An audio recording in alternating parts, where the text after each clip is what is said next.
कहते हैं राजनीति में कोई किसी का दुश्मन नहीं होता, कोई किसी का दोस्त नहीं होता। अब ये लाइन ओवैसी पर ऐसे फिट होती है जैसे चुनाव में विकास वाले वादे। कभी नीतीश कुमार पर तंज कसने का चैंपियनशिप खिताब जीतने वाले ओवैसी अब उसी नीतीश सरकार को समर्थन देने के लिए तैयार नजर आ रहे हैं। राजनीति में से कहते हैं पहले तीर चलाओ फिर हाथ मिलाओ। वैसे मानना पड़ेगा, सीमांचल की 5 सीटें जीतकर एआईएमआईएम ने इस बार ऐसा प्रदर्शन किया कि बड़े बड़ों के माथे पर सिलवटें भर गई। जीत के बाद ओवैसी सीमांचल पहुंचे, जनता को धन्यवाद भी दिया, साथ ही संदेश भी दिया। सपोर्ट मिलेगा लेकिन सीमांचल तक विकास की ट्रेन भी पहुंचनी चाहिए। अमौर की सभा में ओवैसी का संदेश साफ था, विकास की सड़क सिर्फ पटना और राजगीर नहीं, उससे आगे भी जानी चाहिए। उनके शब्दों में, हम सरकार को सपोर्ट देने के लिए तैयार तो नजर आ रहे हैं, लेकिन सीमांचल को इंसाफ भी मिलना चाहिए। मतलब सपोर्ट की मिठाई तभी बटेगी जब सीमांचल की थाली भी भर जाएगी। और फिर वही तंज वाला पंच, कब तक सब कुछ पटना और राजगीर के आसपास ही रहेगा। सीमांचल नदी कटाव, माइग्रेशन और भ्रष्टाचार से रोज जंग लड़ रही है सरकार, जरा इधर भी देखो तो।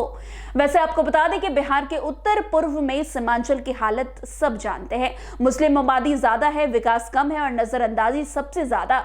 ऐसी जगह पर सीटें जीतना आसान नहीं, लेकिन एआईएमआईएम ने फिर इसी इलाके पर अपनी पक्की पकड़ बनाई रखी है। एनडीए ने यहां 24 में से 14 सीटें ली थी, लेकिन ओवैसी ने अपने 5 के किले को फिर से बचा लिया और सबको याद दिला दिया कि सीमांचल अब चुप बैठने वाला नहीं है। वैसे 2020 के विधानसभा की बात करते हैं। 2020 में एआईएमआईएम ने 5 सीटें जीत ली थी, लेकिन उसके बाद 4 विधायक राजद में ऐसे घुल गए जैसे चुनाव बाद वादे हवा में उड़ जाते हैं। उस दर्द को ओवैसी शायद आज तक भूल नहीं पाए, इसलिए इस बार 5 सीटें वापस जीतकर उन्होंने साफ घोषणा कर दी कि अब विधायकों की फ्री मूवमेंट बंद, पार्टी छोड़कर भागने का सीजन ओपन नहीं है। सीमांचल की कहानी पुरानी है, कोसी की बाढ़, सड़क, बिजली, स्वास्थ्य की कमी और सालों से उपेक्षा।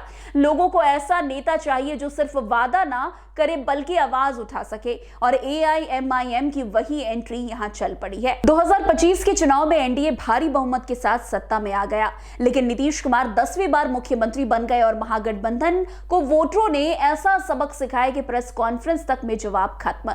ऐसे समय में एआईएमआईएम के समर्थन की चर्चा ने राजनीति में नया तड़का लगा दिया है। ओवैसी का रुख साफ है, सीमांचल की राजनीति अब सिर्फ वोट बैंक नहीं बल्कि बिहार की सत्ता का रिमोट बनने जा रही है।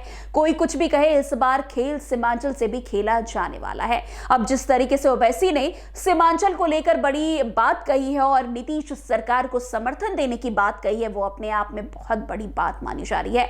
अगर नीतीश सरकार को ओवैसी का समर्थन मिलता है तो आप समझ जाइए कि पूरा का पूरा सीमांचल नीतीश सरकार यानी कि नीतीश कुमार के सपोर्ट में खड़ा हो जाएगा। तो आज के इस स्पेशल स्टोरी में बस इतना ही। अन्य खबरों में हमारे साथ ऐसे आगे बने रहे और देखते रहे, तब तक NBC 24। धन्यवाद।